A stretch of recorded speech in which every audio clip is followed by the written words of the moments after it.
안녕하세요. 링상 상한가를 잡아라 김선영입니다. 코스피의 불안한 흐름이 이어지고 있습니다. 어제는 코스피 지수 장중에 2,000선도 무너지면서 투자자들의 불안감을 자아냈는데요. 이렇게 증시가 좀 부진한 그 이유는 바로 미국의 금리 인상에 대한 불안, 거기다가 국내 기업들의 실적이 부진하게 발표가 되고 있기 때문입니다.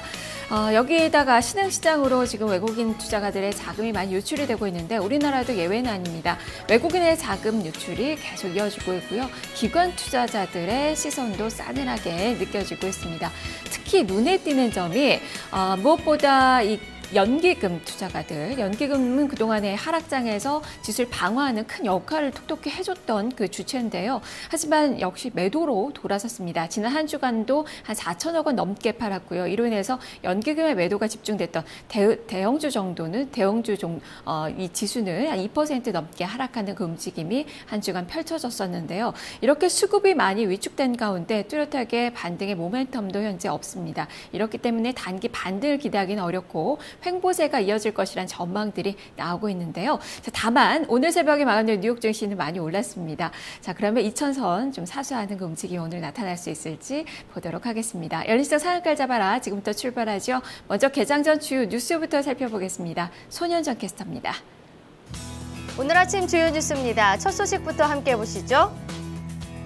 대우조선해양이 비주력 자산을 100% 매각하기로 했습니다. 이에 따라 가장 먼저 매물로 나올 것으로 예상되는 건 대우조선해양 연수원과 골프장 등을 갖고 있는 FLC인데요.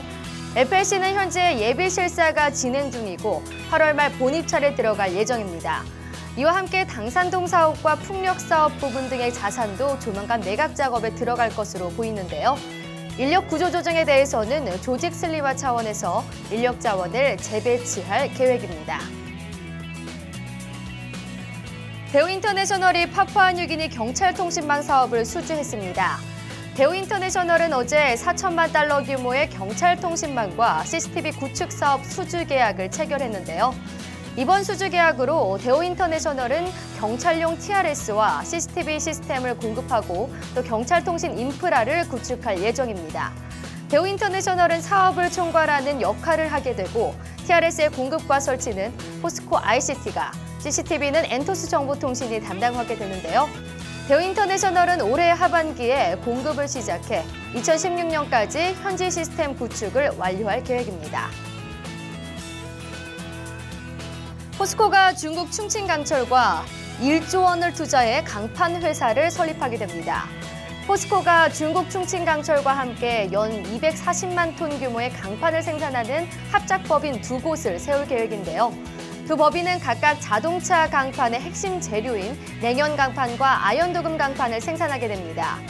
충칭강철이 냉연 강판 합자 회사의 경영권을 가지고 포스코는 지분 10에서 25%를 출자하는데요.